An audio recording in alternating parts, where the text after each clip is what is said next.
our gender balancing right. So thank you all for joining us. And let me start with you, Dr. Adrian Haack. What's the global view on future warfare? What is Europe's view of the renewed defense ecosystem with the conflict in Europe, and perhaps also tell us about the German view in the new NATO realignment? How long should it? 5 to 7 minutes in the beginning, and then we'll get into a conversation. Okay, that's a long time for an answer. First of all, thank you very much for having me. It's a great pleasure. I really mean it. I'm a small consultant among two of the most advanced defense companies in India and also the world. And let me start with a thesis to your question. I would say the trend we see is prepare for war, reduce your forces. But I don't mean absolute numbers. This is up to the politicians to decide. But the amount of soldiers I need for X, Y, Z, because this is the benchmark of automatization we are facing. And tactics, platforms, and systems that have the goal to reduce human resources will be the future.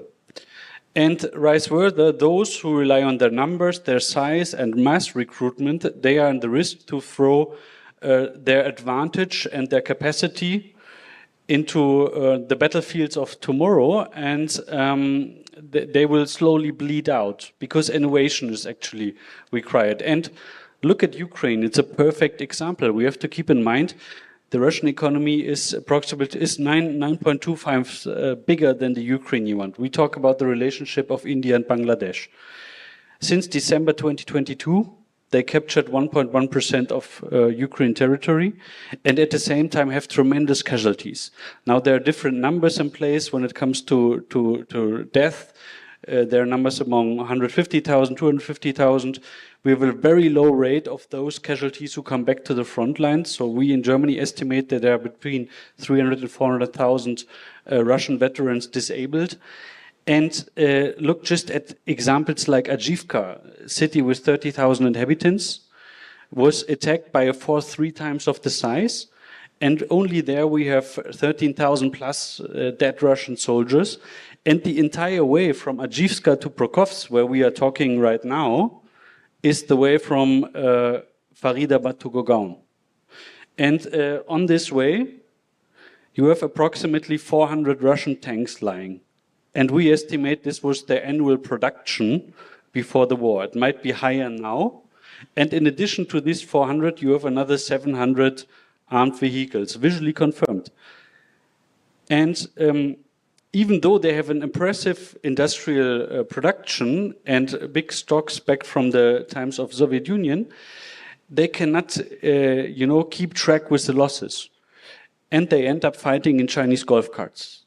And there again, the argumentation becomes a circle because this, of course, increases your casualties again. And we have the perfect example on the other side in Ukraine because they are forced to fight with less stuff because they're obviously way smaller. And obviously they are in defense. Yeah, so they are. I don't see right now a dynamic where they will have a counter movement. But they are more or less able to defend their lines with way smaller amount of soldiers. Drones play a major part in it, that's for sure. But let's keep in mind, before this war became a drone war, it was an artillery war. And many analysts predicted that this will be the time when Russia will have a breakthrough, because they had way more fire units and they had 10 times the amount of shells. But these were the questions of the past. Because the questions of the future, and this is where we come to the trends, is what is the effective range of my artillery? How many shots do I need, does the gunner need, to hit a moving target in 14 kilometers distance? Can my artillery move while it's firing? We don't ask anymore, how quick can I move from one position to the other? Do I have an effective ground radar? Is my ground radar digitally connected to the fire units? Does the shell itself is able to maneuver? Does it have GPS or is it just an exploding tin? And these are the questions, for the future warfare that make the difference in the end. And I see pretty much the shift now that we come from the old way of thinking, counting units, counting ammunition, counting soldiers, to the real question of modern warfare. So my answer would be less steel, more sensors. Less soldiers, but more specialized soldiers.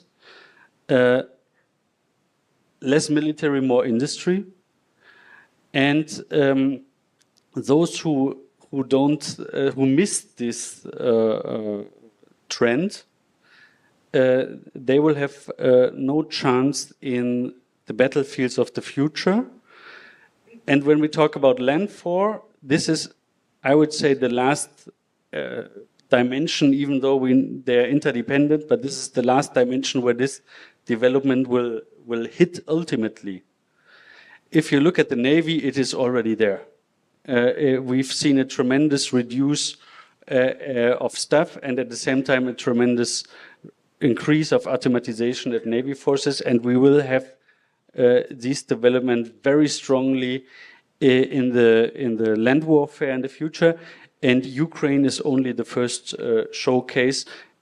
I predict every other case where modern armies face each other will increase in that trend.